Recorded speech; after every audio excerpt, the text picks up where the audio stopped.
My wife changed after a work trip, then I discovered her therapist was an old friend who convinced her to cheat and ruined our marriage.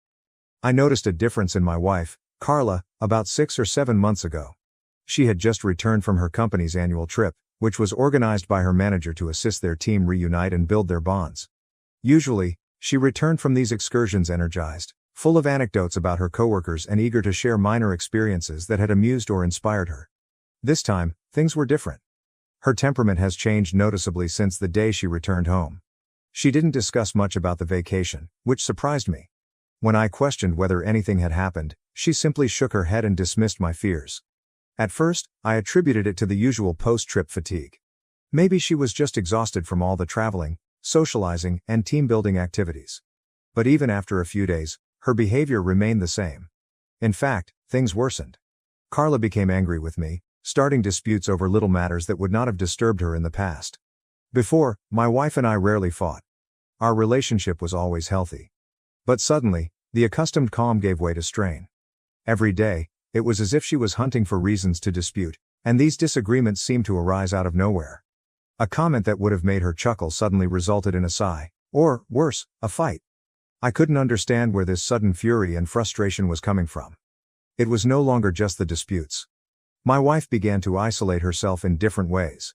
We had a weekly date ritual, which could be as simple as getting coffee or going for a lengthy walk in the park.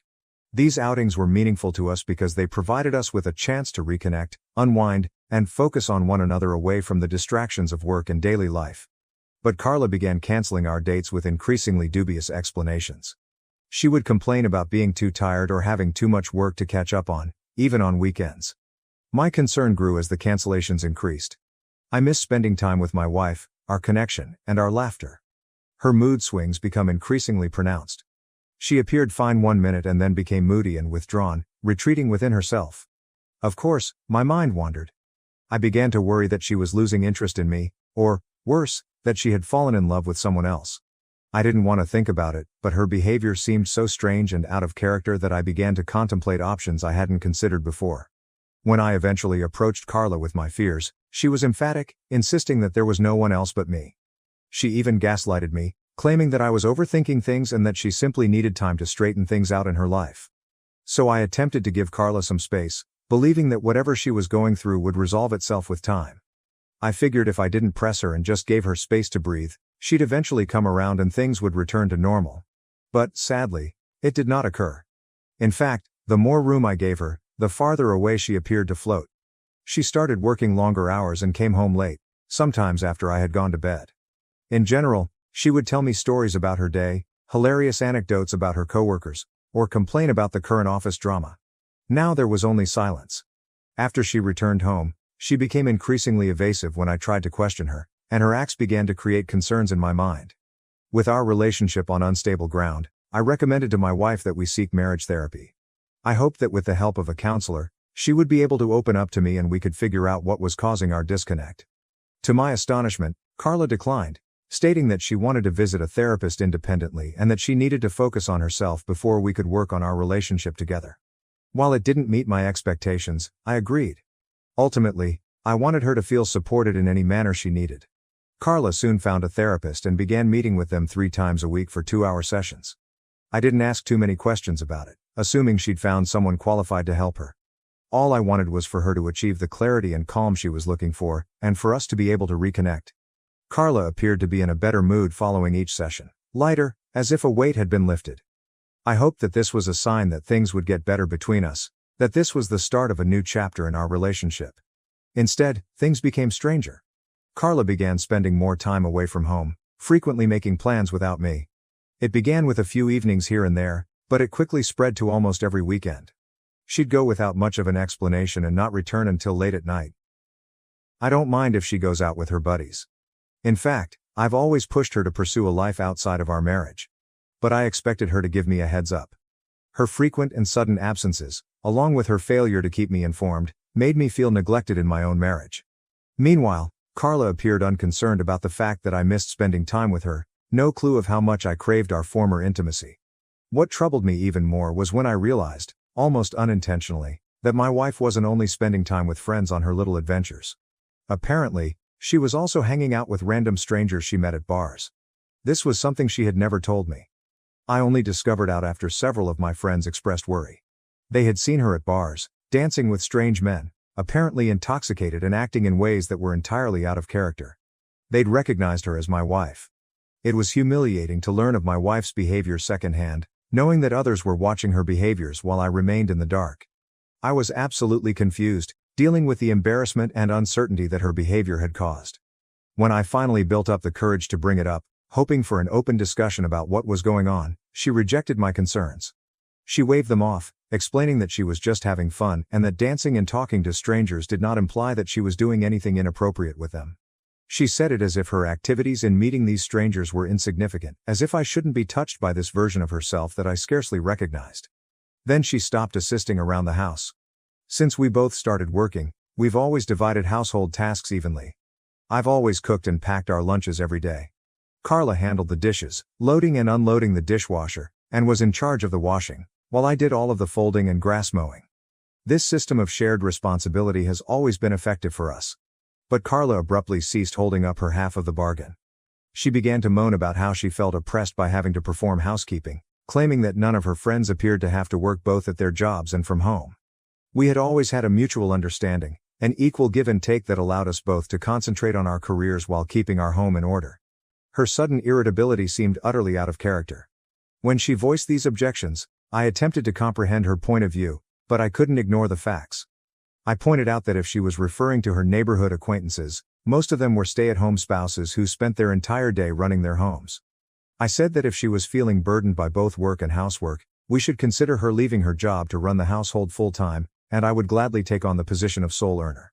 However, if she did not want to leave her job, she needed to understand that we both had to share home responsibilities. After all, I had never complained about the housework I did, so why was she bringing it up? Carla insisted that she no longer wanted to do housekeeping, claiming that her obligations at work were already too taxing, and she didn't want to come home and work on top of that. She told me I needed to step up and take care of things around the house, at least until she felt more prepared. Since then, I've been performing all of the household responsibilities by myself, with no assistance. I take care of the cooking, cleaning, and laundry to ensure that everything works properly. I hoped that she would finally recognize and appreciate my efforts. But, sadly, my work has gone unnoticed. So, after all of my efforts, imagine my surprise when I realized that 2 months ago, my wife was going around the neighborhood spreading false allegations about me. I learned from some of my male neighbors, whose wives are acquainted with Carla. These friends, who have known me for a long time, sounded concerned about what my wife had said. Carla had apparently been characterizing me as a domineering or poisonous husband, stating that I never allowed her to live calmly. When some of these wives inquired as to what I was doing to make her feel this way, Carla claimed that over time, she had realized that I was too closed-minded and had prevented her from having any enjoyment. As a result, she began to feel unfulfilled in our marriage. This, she claimed, was why she began engaging with other men. To help her reconnect with pieces of herself that she felt had become too suppressed since marrying me. She also told her friends that she had begun fantasizing about exploring her femininity with other men. At first, I clearly did not trust them. This did not sound like Carla at all. Carla, I knew, was always discreet about our relationship and avoided discussing personal topics, particularly with our friends. Also, why would she lie about me like this? I'd never stopped her from doing anything. For months, she had been doing anything she wanted as I stood silently by. She suddenly blamed me for being toxic and repressing her. I chose to face her directly, telling her what my friends had revealed to me. I asked her whether it was true that she had been talking about me this way. I wanted to hear her side of the story and understand why she felt compelled to share those details with others. To my surprise, Carla did not dispute any of it. She quietly revealed that she had communicated her sentiments with those people, explaining that she was dissatisfied and unsure about our relationship, so she vented her anger to others. I asked her what she meant exactly. Carla began to open up about her therapy sessions, revealing how her therapist had helped her recognize what she lacked in her life: enthusiasm. She informed me, in an unnaturally detached tone, that she now found me uninteresting and predictable, and that our marriage lacked passion. These words stung, especially since I had always imagined she was happy with the life we had created together. I reminded her of all the times she had expressed happiness, and how we had worked together to maintain our relationship balanced and fulfilling over the years. Instead of understanding where I was coming from, she accused me of stifling her by clinging to old memories and situations that she believed were obsolete. She argued that, while she had grown and kept up with the changes, I had remained the same, which was why we were so disconnected. My thoughts began to spin, so I asked her bluntly, "What do you want from our marriage?" She hesitated, evidently nervous, before adding that she and her therapist believed that an open marriage could help us restore our marriage. I was taken aback. I told her up front that I did not believe in open weddings. Carla then claimed that even if I didn't believe in them, she did. She stated that talking up about our relationship would restore the excitement she felt was missing, allowing her to rediscover herself while remaining married to me. She also emphasized that, in an open marriage, if I wasn't comfortable sleeping with strangers, that was fine, but she wanted the opportunity to do so without guilt. Her suggestion sent me reeling. I could scarcely understand what she was saying. I never expected that our marriage would reach a stage where she would seek satisfaction elsewhere. How could meeting new people while still married improve our relationship? How could her therapist propose something like this? I assumed my wife was seeing a therapist to improve herself, but in actuality, this so-called therapist was merely encouraging her to explore these crazy beliefs. I informed Carla that if she wanted a divorce, she didn't have to lie about being excited or needing anything new in her life. I argued that if she was so dissatisfied with me, she should just be honest instead of making up excuses to justify an open marriage. I told her that it was better for us to part ways than to stay married while meeting up with strangers. This was not how I imagined a marriage to be, and I couldn't stand by it. But, to my astonishment, Carla fought back, insisting she enjoyed being married to me. She highlighted how much she respected me as a dependable and trustworthy partner, and how I offered a stable basis that she valued. Yet, in the same breath, she said the spark between us had vanished. She insisted that we stay married and simply have fun with other people. She suggested that this new venture could help us and keep our marriage interesting. I informed my wife that I needed time to think about it because this was not a decision I could take lightly. But as I spent the following few days pondering on our relationship, I realized that an open marriage was not for me. And more crucially, neither was the person Carla had become. She had changed so much over time that I could no longer recognize her or feel close to her. She dressed differently. Her outfits had suddenly become more exposing and provocative. She was always hooked to her phone and engaged in chats with others. It was as if she had adopted a whole different lifestyle, one that no longer allowed for the principles we formerly shared. She seldom spoke to me anymore and had completely disregarded her job in maintaining our home. She treated me as a roommate at best, not a partner. I slowly realized that I did not want this version of my wife. I didn't want a companion who needed to see other people to feel satisfied. I had spent months trying to be patient, supportive, and give her the space she required, but the Carla I had fallen in love with had vanished, replaced by someone who appeared to consider our relationship as a convenience rather than a commitment. And it stung. But I understood it might be time to let go of our marriage. I had done everything I could, but it was clearly insufficient. After 2 weeks of careful consideration, I got down with Carla and informed her that I wanted a divorce. I explained all of the reasons I had given above and persuaded her not to challenge my decision. Carla, on the other hand, became enraged almost immediately. She accused me of being overly sensitive and felt that requesting a divorce was an unreasonable response. She couldn't understand why I wouldn't just give in and embrace the new lifestyle she was offering. I remained calm, emphasizing that this was not what I wanted and that she couldn't compel me to accept it. Each point I made seemed to make her angrier. Carla suddenly turned on me, accusing me of refusing to work on our marriage, alleging that I was the root of the problem. I wasn't surprised by her decision. She had always enjoyed gaslighting me and blaming me for everything without taking any responsibility herself. I tried to reason with her, but she refused to give in. Realizing we were going nowhere, I asked her to go. Since this was my house, I felt right in telling her to gather her belongings and go now that we were finished. Carla raged at me, saying I had no right to ask her to leave, and even threatened to ruin my life if I followed through with the divorce. Her wrath simply confirmed my choice, so I held firm, quietly advising her not to escalate the issue any further. In the end, she had no choice but to comply, but only after throwing a tantrum. She threw stuff around the home and even scratched my car in a fit of wrath before departing. Fortunately, I documented everything, photographic evidence of the damage and recordings of her outbursts, knowing that I would probably need it later on. This was simply a sad, terrible end to what had once been a really important relationship. Carla has been texting me insults about my manhood and spreading tales around town, accusing me of unfairly kicking her out and calling me a coward for failing to fight for our marriage. Update 1. Thank you everyone for your warm words. I'm not a fool. I now recognize that my wife may have had an affair, or several affairs, outside of our marriage. This is probably why she had the nerve to propose an open marriage to me. Clearly, she only wanted the benefits of being married to someone as established as me while putting no effort into our relationship. Why did this happen? I have no idea. Perhaps she never truly loved me, or she fell out of love over time. It doesn't really matter anymore. Carla continues to leave voicemails blaming me for everything. I'm tired of her continual allegations. Update 2. It has been 2 weeks since my last update. Carla had been wanting to meet for the past week, messaging and calling regularly, so I finally agreed to meet with her today. Part of me hoped she'd come around, that she'd be willing to discuss openly and even accept responsibility for everything that had happened between us. But as soon as we sat down, Carla went into a new story.